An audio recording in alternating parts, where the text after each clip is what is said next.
Assalamualaikum warahmatullahi wabarakatuh. Halo, perkenalkan nama saya Sundari dengan NIM 216121205. Saya dari Prodi Pendidikan Bahasa Inggris Universitas Raden Mas Said Surakarta.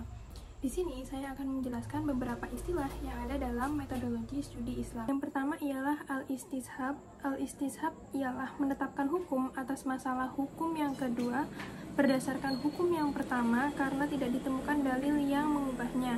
Contohnya ialah bila tadi pagi seorang telah wudhu untuk sholat subuh, maka keadaan telah wudhu tersebut masih diperhitungkan keberadaannya pada waktu ia akan melaksanakan sholat duha.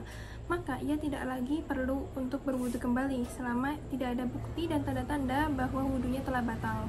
Selanjutnya ialah istilah dari al-matsalih al-mursalah. Menurut Imam Al-Ghazali dalam kitabnya Al-Mustafa menyebutkan bahwa definisi dari al-masalih al-mursalah ialah segala sesuatu atau kemaslahatan yang tidak ada bukti baginya dari syarak dalam bentuk nas tertentu yang membatalkannya dan tidak ada yang memperhatikannya. Contoh yang paling nyata dari penggunaan metode ini ialah pencatatan perkawinan dalam surat yang resmi dari negara. Menjadi maslahat untuk sahnya gugatan dalam perkawinan, nafkah, pembagian harta bersama, harta waris, dan lainnya. Selanjutnya istilah al-istihsan. Al-istihsan yaitu berpalingnya seorang mujtahid dari hukum yang biasanya dia putuskan untuk masalah-masalah yang semisal pada suatu kasus tertentu karena adanya alasan yang lebih kuat. Contohnya ialah ketika sedang berpuasa, kita dilarang untuk mencium bau makanan yang menyebabkan kita merasa kenyang. Ketika kita merasa kenyang, maka batallah puasa kita. Namun untuk orang yang sedang memasak di dapur, maka mereka tidak bisa menghindari aroma masakan tersebut. Karenanya dia harus tetap tinggal di dapur. Oleh karena itu, orang yang sedang memasak itu puasanya tetap sah. Perbuatan hukum ini disebut dengan al-istihsan. Selanjutnya ialah qaul sabi. Qaul sabi itu merupakan pendapat dari sahabiah atau sahabat-sahabat Nabi Muhammad yang telah dia katakan atau dia kerjakan dan dia tidak meriwayatkannya dari Nabi Muhammad SAW. Bila seorang sahabat meriwayatkan sebuah perkataan atau perbuatan dari Nabi, maka perbuatan dan perkataan tersebut kita sebut dengan hadis, bukan qaul sabi. Nah, dengan demikian, qaul sabi itu berupa dua macam. Yang pertama, perkataan sahabat, dan yang kedua ialah perbuatan dari sahabat. Nah, contohnya ialah pada zaman Rasulullah, bila seseorang menjatuhkan talak 3 secara sekaligus, lalu ia mengaku niatnya hanyalah talak 1, maka dihitungnya hanya talak 1. Itulah keputusan Rasulullah.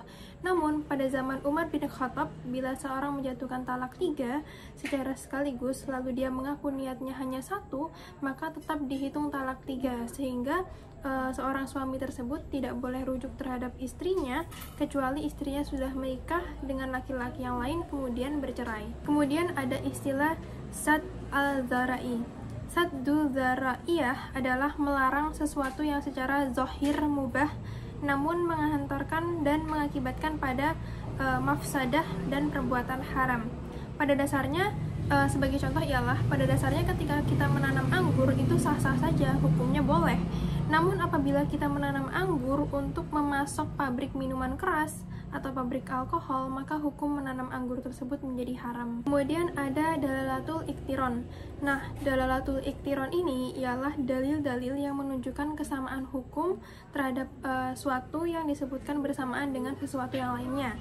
Nah, contohnya ialah dalam Al-Quran Surat Al-Baqarah ayat 196, Allah berfirman, sempurnakanlah ibadah haji dan umroh karena Allah.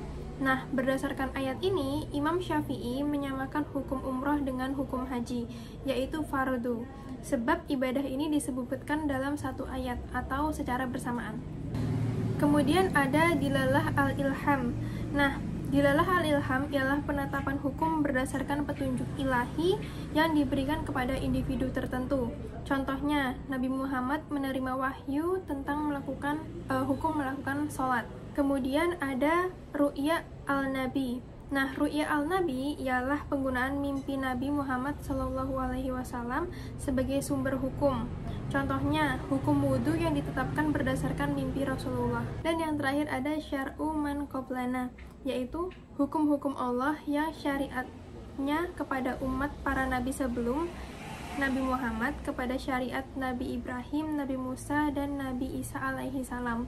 Contohnya ialah diharamkan semua binatang berkuku kepada Bani Israel.